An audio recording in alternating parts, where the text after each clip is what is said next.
Hey guys, welcome back. Today we're doing another live mic segment. I'll be answering some of your questions that you've had recently, along with addressing some of those that you've had previously that I've not addressed in other videos. The game sound is on during the recording, but the levels are fine. I checked the peaks, so you'll be able to make out my voice clearly. And I'll be throwing in some random fly-in highlight aspects of the game since launch. Alright guys, so let's get into some of the questions that we've been having lately, or I've been having lately.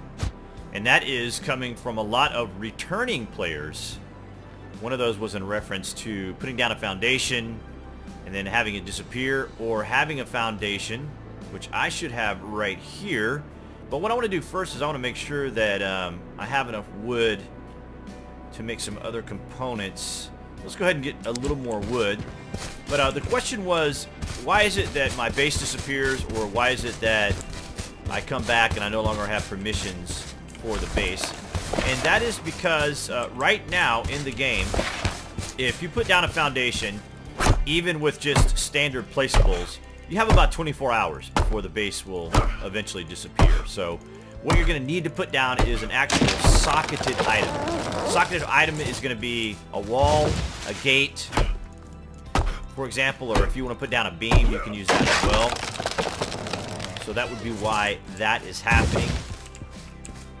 I haven't really tested like the full limits of the time, but I have made a deck foundation on Badwater Canyon, put it down, and just put down a furnace by itself with nothing else.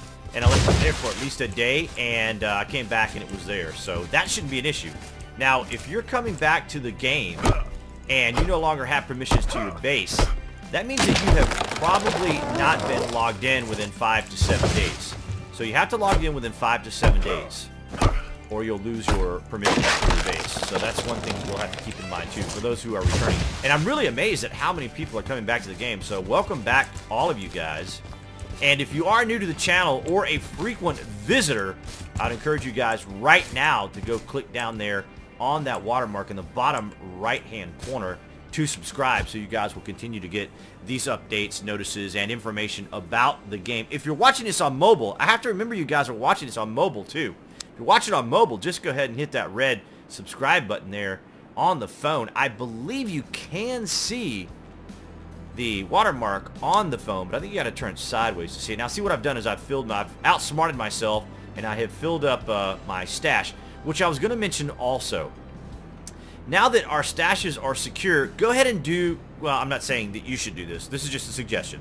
As you can see, I already have like my foundation, I have my furnace, I have my barbecue grill already made, and my workbench. And like I said, now I wanted to make sure I had enough wood so that I could get that place going. And it is daytime, so amazing but true, right? Because how many times do I come on and when I want to record and it's nighttime?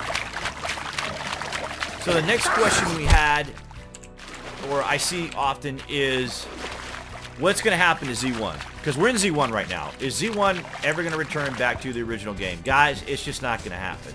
The team is not going to bring us back to the days where we had the old crowbar and we'd whack on the cars and get our scrap and have the old wonderful wood deck foundations with extensions and all those fun things. Guys, that just isn't coming back.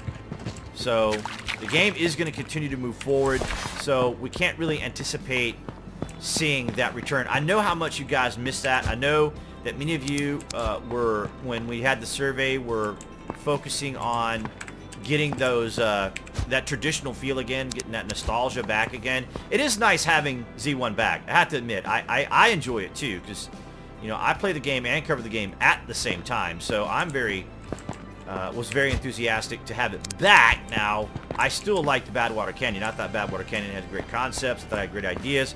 Yes, I'm very persnickety with my alignment. I mentioned that in the video the other day. I'm not worried about it being a little off there. Let's go ahead and put down a furnace. And I'm going to put it like right over here, because I'm going to put down a little a wood chest right there too, which is why I wanted to make sure I had enough wood over here. So we're going to go ahead and we're going to put down our wall piece to secure our spot. So yeah, guys, you know, I understand how you guys feel. I mean, having the original game was really cool. I have to admit that I liked it a lot too, but I just don't, yeah, I don't see it happening I don't even think the team will even make like a dedicated server just for us or just for individuals who want to share in that play again. I just don't think it's going to happen. So let's get into some of the other questions you guys often ask me, and I hope I can do this in a fair and concise way. How do I communicate, or what is my relationship with Daybreak? Because I'm often asked, hey, are you a dev, or are you affiliated with the game? I mean, what benefits do you get? What kind of things motivate you to cover the game when you guys feel like the game is just not offering what it should offer? And I mentioned to you guys before that I was part of the original game back during the days of Verant, which is what SOE was called before it was called SOE. So we had Verant Interactive was created EverQuest Next, which was the MMO game that is still out, free to play by the way. EverQuest 2, PlanetSide 2, all free to play if you guys are interested in additional Daybreak games. So if you guys want to check those out, those are available to play. I think I'm going to need some additional steel to make a storage container, aren't I? I mean, at least need nails, I know that. Let's take a look. So funny, I played this game for all this time and I still have to check to see what other materials I need. So basically what happens is, like, my first communication and interaction with Sony Online Entertainment in and of itself was I applied for the Insider program during Landmark. And during Landmark, basically what we did as insiders was that we had a dedicated forum where I kind of wish we still had those, because like when I do these little giveaways that I did with the Avalanche crate, it would just make so much of this a lot easier to really deal with as far as giving you guys out Avalanche keys. And I do have some winners that's still going on. If you guys want to enter that contest, make sure you see the previous video, which was the update video, if you guys want to win some keys. So going back to what I was saying, so yeah, so they had a dedicated forum for us, and we would interact with the team there, and just ask us general questions about the game, or we would interact and talk about the game. But mostly what they do is they provide us with the keys, like I just mentioned, Avalanche crate keys, or in the case of Landmark, we also had little suits, little items to build with. If you guys haven't seen any of my Landmark videos, check those out. What a beautiful game. That voxel technology is just a stunning system that the team came out with. I mean, that's just, oh wow. I would love to see a game, or maybe another iteration of H1Z1 if they ever come up with like an H1Z1 2 or something. It'd be kind of neat to see them make it in that style. Hey, we got a worn letter. All right. All right. Make sure I don't bleed to death over here. So being part of the SOE Insider program was kind of nice, but that's basically the extent of what we were able to do. We have a contact that we could get in touch with, and we have conversations and stuff like that with it. Now, if you guys want to know like more detailed stuff, like going out to San Diego and see them, you can talk to Tom Girl Gamer. She is a real life friend of mine who I met when we went to Dragon Con and covered his press for our channels. And she flew out to Daybreak to participate in that new, when they went to open up, it was when they first opened up Badwater Canyon, I think, or some new extensions of Badwater Canyon. So they flew her out there. So that's something totally different than what I've ever had. I have pretty much just, just gotten the codes and stuff to give away to you guys. So that's basically what that really amounted to. But I do miss the fact that we had the opportunity to participate in events with the development team, but it was very limited as far as all that is concerned. I've never been out to San Diego or anything like that. I did meet the team at Dragon Con one year, so that was kind of nice seeing them in person. Colette Murphy was one of the people that I met there, and Ted Stone, I think his name, or Meps from DC Universe. He was the community manager for them, or for DC Universe. If you guys have ever played that game, it's pretty cool. I need to build a wall piece now. Put that down and secure it. Some other things I would like to encourage you guys to do is, if you haven't already, make sure you're following me on Twitter, Instagram, and even if you guys have Mine's account or a Gab account. These are other areas of social media that I cover just to have that reach in social media. And if you also will indulge me, I'm going to talk a little bit about what's happened recently here in YouTube. And this is going to reach out to other YouTubers, especially some of the new guys you see, like Taz, for example, our Australian player, who, if you guys have not had a chance to watch some of his content, I will probably link one of his videos or his channel down in the public section. And what's happened now is, last year, YouTube decided to change some of its policies when it came to monetization. You know, how we get paid as creators. And that was that you had to have 10,000 views to your channel. And that has now recently changed to 1,000 subscribers or 4,000 hours of views, which is quite a daunting task. It took me about 18 months to get 1,000 subscribers on YouTube. It takes time to build channels. So if you guys are able, when you're able, try to show a little support for those smaller channels, you know. Share their videos when appropriate, you know, click their like buttons. If their content is good, of course, you know, just don't just do it randomly.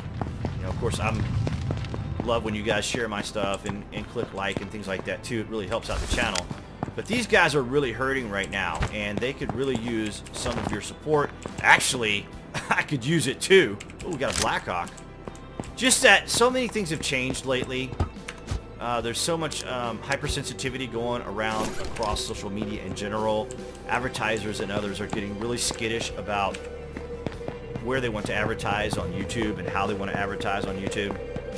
So any support you guys can lend, even to me or even to these other channels, it's always greatly appreciated. Now, of course, if you guys have any questions, suggestions, comments, or other things, you can always leave those down in the comments section below. At the moment, I'm going to see if I can't find an axe, because it will make building the base a little bit faster. And some things that I was actually talking to Tomgirl Gamer about today, we were addressing things about, like, when we originally played the game, how much of the game did we want to show to players? Like, for example, I had to be real careful where we showed our guild base, because we would oftentimes get raided when we played on PvP, or we'd get griefed right outside the base if, say, for example, we had a vehicle or other type of, or ATV or whatever, if we had that in the base, or Jeeps. Well, even before they had ATVs. We had to be very cautious about where I filmed, and I didn't do a lot of Twitch because, you know, kind of for the same reason. I think I covered or did at least 1 or 2 King of the Kill gameplays, I think, but I think I ended up doing those on YouTube and not on Twitch. But I am considering maybe doing some live coverage, because like these live mics are live mics, but you guys can't, like, ask me questions while we're actually playing. So that's something that I might do for 2018. The other thing I wanted to address too is, I think that 2018 could be the year, guys, where the team is really going to say, this is the direction we're going to be going in. This is possibly something we're going to be doing. I mean, I can't speak for them. Again, I'm not a developer myself. I'm not part of any of the team design or leads or anything like that we see speaking in the Reddit forums and things like that. But as we are playing, I have been randomly just popping up little fly-ins here and there. Somebody went through here and knocked these boxes down. Are they not spawning? That's kind of weird. I'm not gonna grab that ammo, but that's kind of weird. I don't think I've ever seen that. Have you guys ever seen an empty shelf like that with no boxes? That's kind of weird.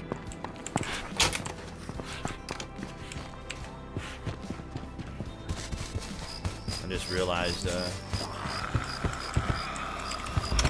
that the music and sound should be down enough. It should be set. You can set it back really loud to sort of normal levels again.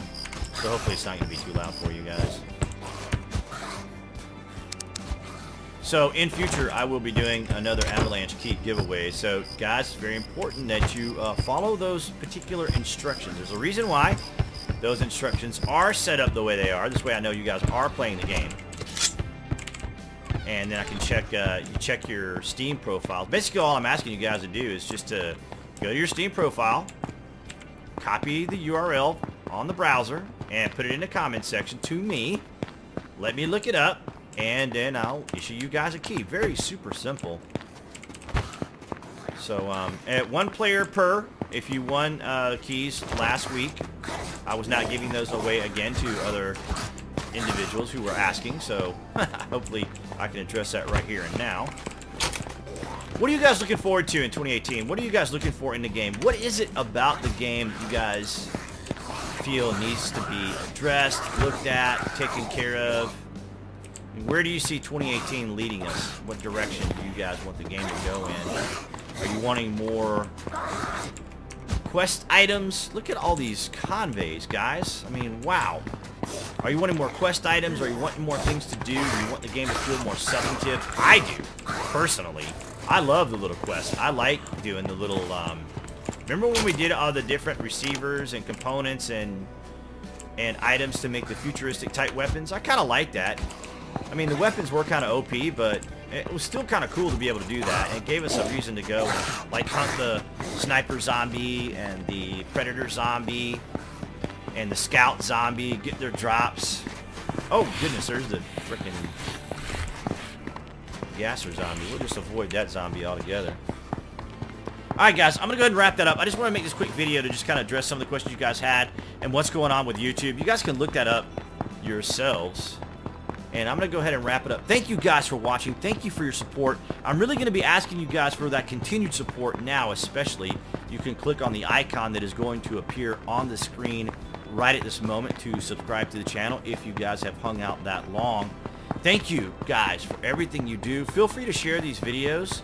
Follow me on the social media, and I will see you guys in the next update.